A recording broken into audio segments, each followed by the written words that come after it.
Kwanza nafikiri katika kizazi chetu, chenu hasa ninyi, kuna stereotypes nyingi. Stereotype ni mtazamo wa jumla, na wakati mwingine mtazamo usio sahihi wa jumla kuhusu kundi la watu au kuhusu mtu. Tunaita stereotypes. Watu waliozaliwa mwaka 97 mpaka 2002 wanaitwa Generation Z, Gen Z. Kule Kenya meona wameshamiri sana, wametikisa mambo.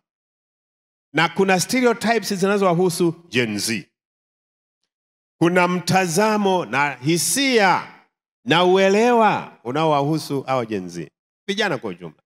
Lakini pia kuna uelewa, perceptions, interpretations ambazo zinahusu wahitimu wa siku hizi.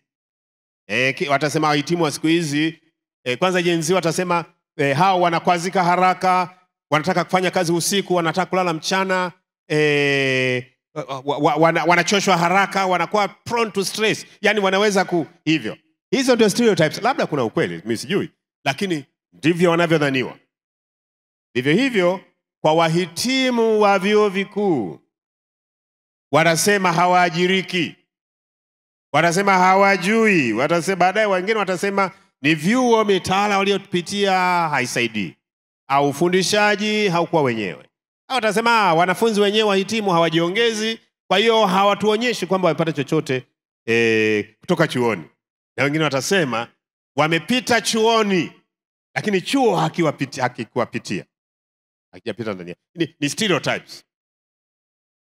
Kwa hiyo unaingia kuomba kazi mahali, wanasema ni mhitimu wa mwaka gani? Tayari wana image fulani. Unatafuta mkopo, unatafuta shughuli fulani, una mradi unafanya. Ni mhitimu hivi karibuni. Hizo. Kwa hiyo kuna stereotypes nyingi. Wewe utafanyaje ili kuweza kupenya katika msitu wa perceptions hizo, uweze kuaminika, uweze kupokeleka, uweze kukabidhiwa mambo na kupewa nafasi?